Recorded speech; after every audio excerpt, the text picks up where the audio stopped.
கோவை ஒருங்கிணைந்த நீதிமன்ற வளாகத்தில் நாளை வழக்கறிஞர்கள் சங்க தலைவர் மற்றும் பிற பதவிகளுக்கான தேர்தல் நாளை நடைபெற உள்ள நிலையில் தலைவர் பதவிக்கு போட்டியிடும் பால தண்டாயுதபாணி பேட்டி. கோவை மாவட்ட வழக்கறிஞர்கள் சங்க தேர்தல் ஆண்டுதோறும் நடத்தப்படுவது வழக்கம். இதன் அடிப்படையில் 2025 மற்றும் 26ஆம் ஆண்டுக்கான வழக்கறிஞர்கள் சங்க தேர்தல் நாளை நடைபெற உள்ளது. இதில் தலைவர், துணைத் தலைவர், செயலாளர், இணை செயலாளர், பொருளாளர், நிர்வாகக் குழு உறுப்பினர்கள் என பல்வேறு பொறுப்புகளுக்கு தேர்தல் நடத்தப்பட உள்ளது. இந்த நிலையில் இது குறித்து செய்தியாளர்களை சந்தித்து பேசிய வழக்கறிஞர் சங்க தலைவர் பதவிக்கு போட்டியிடும் வழக்கறிஞர் பால தண்டாயுதபாணி கூறுகையில், கோவை மாவட்ட ஒருங்கிணைந்த நீதிமன்ற வளாகத்தில் வழக்கறிஞர்களுக்கு மட்டுமின்றி பொதுமக்கள், காவல்துறையினர், உள்ளூர் நீதிமன்றம் சார்ந்த பலருக்கும் பல்வேறு குறைகள் உள்ளது. அவற்றை உடனடியாக நிறைவேற்ற வேண்டுமெனத்தான் தலைவர் போட்டிக்கு தான் போட்டியிடுவதாக கூறினார். குறிப்பாக பெண் வழக்கறிஞர்களுக்கு முறையான கழிப்பறை வசதிகள் இல்லை, முறையான இருசக்கர வாகனம் மற்றும் 4 சக்கர வாகனங்கள், பார்க்கிங் வசதிகள் இல்லை உள்ளிட்ட பல்வேறு பிரச்சனைகளை உடனடியாக தீர்த்து வைக்க பாடுபடுவேன் என அவர் தெரிவித்தார். நான் பாலதண்டபாணி,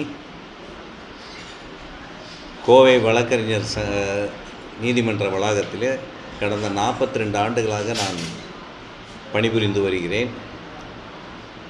தற்போது நான் வழக்கறிஞர் சங்கத்தினுடைய தலைவர் பொறுப்பிற்கு களத்தில் உள்ளேன்.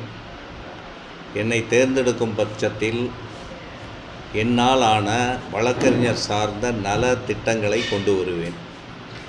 வழக்கறிஞருக்கு அடிப்படை தேவைகளை பூர்த்தி செய்ய பாடுபடுவேன். கடந்த காலங்களிலே நீதிமன்ற வளாகத்திலே ஏற்பட்டுள்ள அடிப்படை கட்டமைப்பு வசதிகள் அனைத்திலும் என்னுடைய பங்கு உள்ளது. வேறு என்ன சொல்லுவோம்? நீதிமன்ற வளாகத்திலே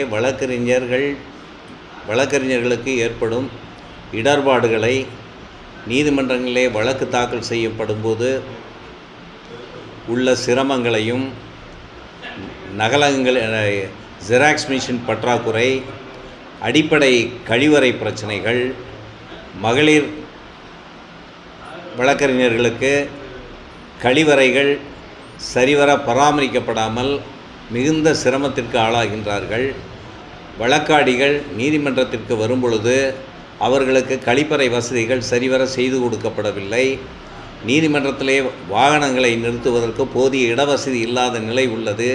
இதை கண்டும் காணாமல்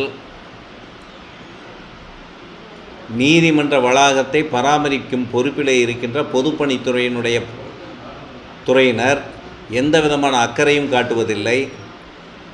நீதிமன்ற வளாகத்திலே 4 சக்கர வாகனங்களை நிறுத்துவதற்குண்டான அடுக்குமாடி, அதாவது மல்டி லெவல் பார்க்கிங் கண்டிப்பாக செய்தாக வேண்டும்.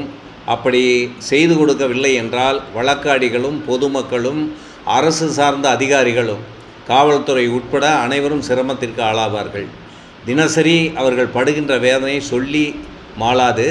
இந்நிலையில் இதுபோன்ற அடிப்படை பிரச்சனைகளை என்னால் இயன்ற அளவுக்கு அதிகாரிகளுடன் பேசியும் நீதித்துறையிலே இப்பிரச்சனைகளை கொண்டு சென்று அவர்கள் கவனத்தை திருப்பவும், அரசு சார்ந்த